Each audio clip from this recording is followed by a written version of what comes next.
Hello, and welcome back to Slaughter Talk, Episode 3. My name is Wilfred. Thanks for joining. Some big news on my end from last week's episode. I will be able to attend the USA preseason tour in Pittsburgh, Liverpool versus Real Betis, Friday, July 26th. With the upcoming travel for my brother's wedding, I did not think I was going to be able to make it, but a small window opened up, and I will be heading to Pittsburgh tomorrow for the match. Alright, to kick off today's episode, let's look at the USA Tour roster. First up on the traveling squad, we have Wataru Endo.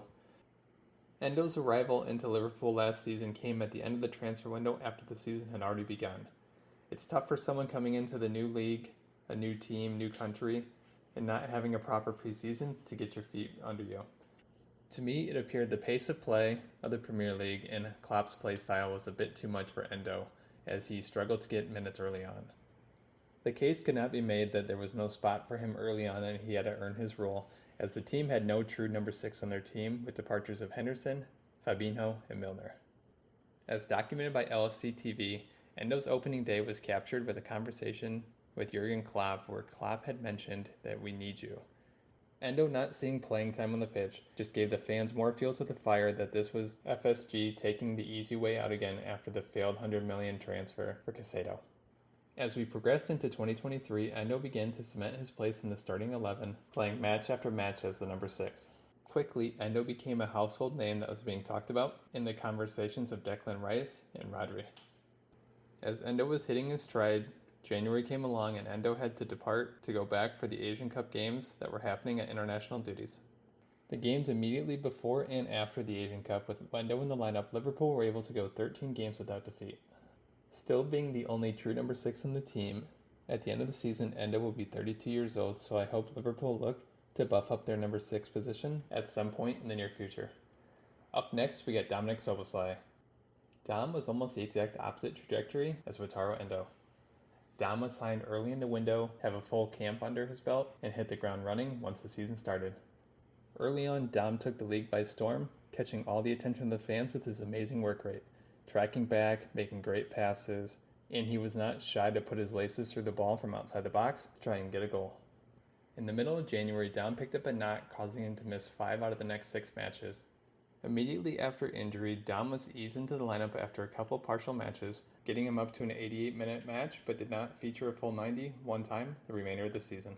To put a sad end to a promising season for Dom, he featured only 93 minutes in the final 6 matches. Let's hope the 24-25 campaign is a good one for Dom. Up next on the preseason roster, we have Mohamed Salah. The Egyptian King was off to a fast start, getting 3 goals and 4 assists in his first 7 matches, and ending out December with 14 goals and 6 assists before he headed home to AFCON.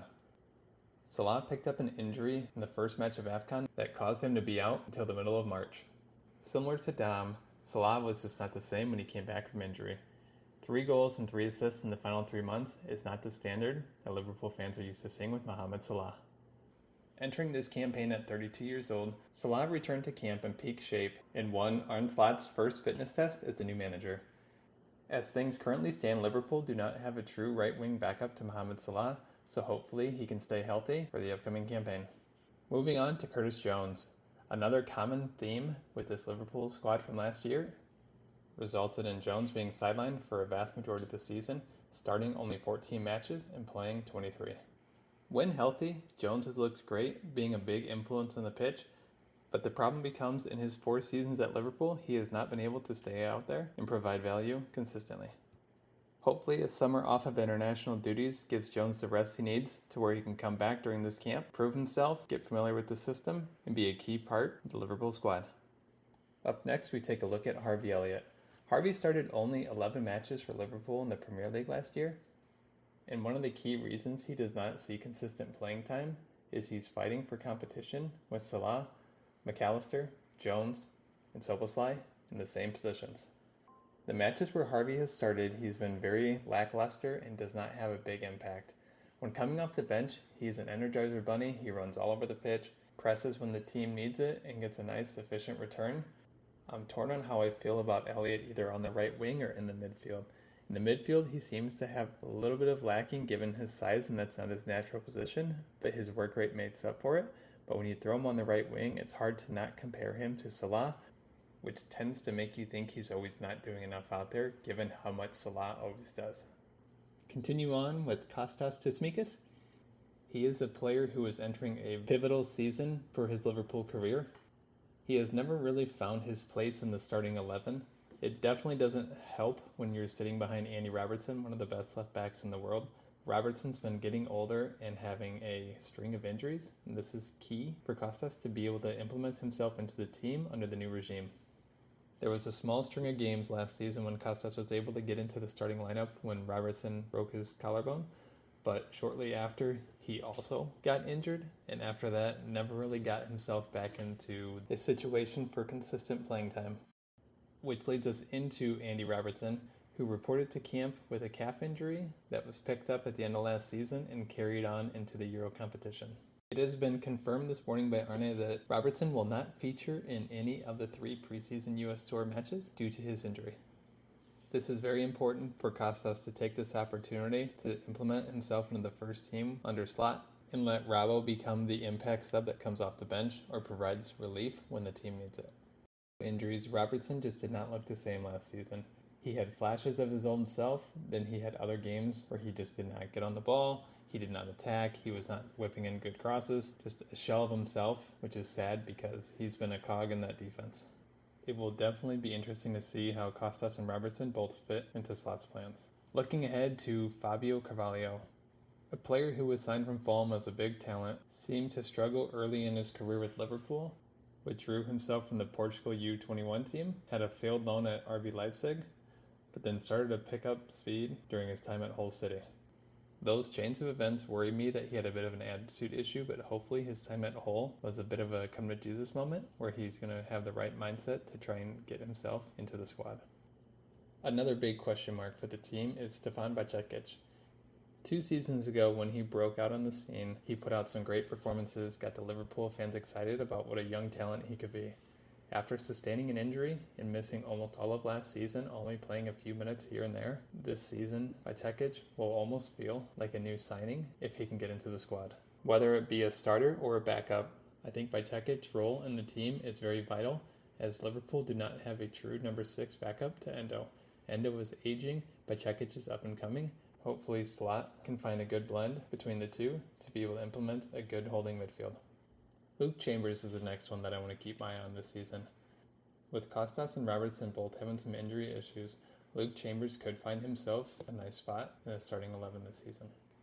Chambers had a great season last year with Dundee before he was recalled back to Liverpool during the injury crisis at left back and then loaned back out before the window was closed. With Owen Beck already being loaned out, I think Chambers will find himself staying with the first team. I do not plan on touching on most of the youth squad, but I will highlight a couple. Ben Doak, James McConnell, Raheem Kelleher, Sepp Vandenberg, Jarrell Kwanzaa, Tyler Morton, and Connor Bradley. Ben Doak is one who was able to break into the lineup a few times under Klopp, but never stayed healthy enough to make a true impact. He looked explosive on the ball, showed some flashes, but ultimately felt a lot like Adama Traore, where he made exciting runs that amounted to nothing. Either a bad shot, a bad pass, or just held on to the ball for way too long. A few of those breaking runs, if he just got his head up, he could see that he could have made the easy pass, but keeping his head down, trying to make the defender miss, ran out of room, and turned the ball over. It would have been nice to see Doak feature for Scotland in the Euros, but the injury prevented him from being able to do so. Common theme, the injuries. In the small 5-minute LFC TV clip of the closed doors game with Preston, you're able to see Doak play on the left wing. I know that's not his natural position, and he was playing there because of lack of depth, but I think it'll be nice for him to understand Slot and what he's trying to achieve and playing out of his position and how everyone plays. Understanding how the others are doing their job make you being able to do your job easier when you know where they're going to be. McConnell's one that I don't think will stay at Liverpool this season as he'll be loaned out, but given the minutes that he had last year under Klopp and how he performed in those big games, I think time on loan will be good for him to continue to grow as a player and come back hopefully next season with a spot at the squad. Raheem Kelleher, he's one that is a giant bubble for me this season. I don't know if he's going to want to force his way out to be able to get some regular first team minutes, but when he's been called upon in Allison's absence, he's done nothing but give me confidence that he can be the guy moving forward if needed to be. Sepp Vandenberg. He had a great season last year in the Bundesliga, and coming back this season at Liverpool, he's made it clear that he wanted out.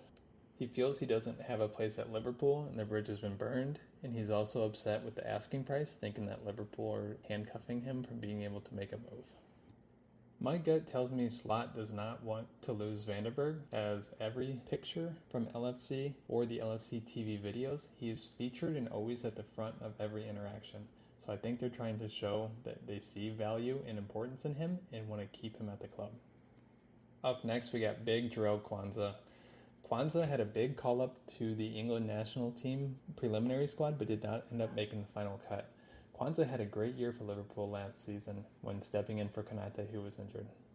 At this point, for me, I think I give Quansah the nod over Konate, as Konate has an injury problem and can be used more sparingly, as Quansah should be your main go-to person as the other center-back pairing with Virgil van Dijk. The photos and videos that I've seen so far this preseason, Quansah looks big, he looks fit, and he looks ready to go. The mindset appears to be there, as also when Matip was injured and he was asked about it, he said, I was planning to take his spot anyway, so this just makes it easier. Tyler Morton's another one who had a successful loan spell at Hull City last season. I don't know if Morton's going to get another loan this season, as the midfield could definitely use some help with him and the depth that he can bring to the squad. Finally, we look at Connor Bradley. Connor Bradley came out of nowhere last season when Trent was injured, and people were questioning whether Trent should be moved to the midfield, given how good Bradley played at the right back position last season. Given how fluid and free-flowing Slot's system is, I think Bradley could be a good mix in there with Trent, overlapping, playing inverted roles, making some passes, key runs. You even saw Bradley playing the right wing when there was an absence of Salah. Finally, not on the official travel squad, but was reported today during the presser, is that Diogo Jota, the Slatter, is going to be at camp today, doing his fitness tomorrow, so he will not be playing in the match, but may feature against Arsenal, if not Man United. You can better believe that I am going to be wearing my Diogo Jota jersey, trying to make my way down to the front to get an autograph and or picture with Jota himself. The final thing that I wanted to call out was parts of Arne Slot's presser today. He was asked heavily about transfers and the fact that Liverpool are the only club who has not made a transfer in the Premier League this season. One thing that Slot mentions, that I alluded to in a previous episode, is that it's hard to want to make transfers or know what transfers to make when you don't know your squad yet and your main players are not even back yet. He calls out this squad was good enough to compete with City and Arsenal up until the final matches of the season before they fell off, and they also were in the running for a quadruple at one point late in the season. They have the players, they have the talent, he just needs to see what they have and make it work. Curtis Jones also mentioned during his presser how much he loves Slot in his play style and how it fits him, and it's the attacking kind of football that he thinks can benefit him the most. Alright, I think that just about does it for episode 3 of Slaughter Talk. Next week, my main focus will be talking all things Liverpool Real Betis. Between the game itself, what I saw, what I liked, what I didn't like, any post-match press conference details, hopefully no injury news, any additional player reportings that need to be mentioned, and at that point, probably some details on the Arsenal matchup that will be coming up next week as well. Thanks everyone, thanks for your time. Hopefully you're still tuned in, and don't forget, up the Reds.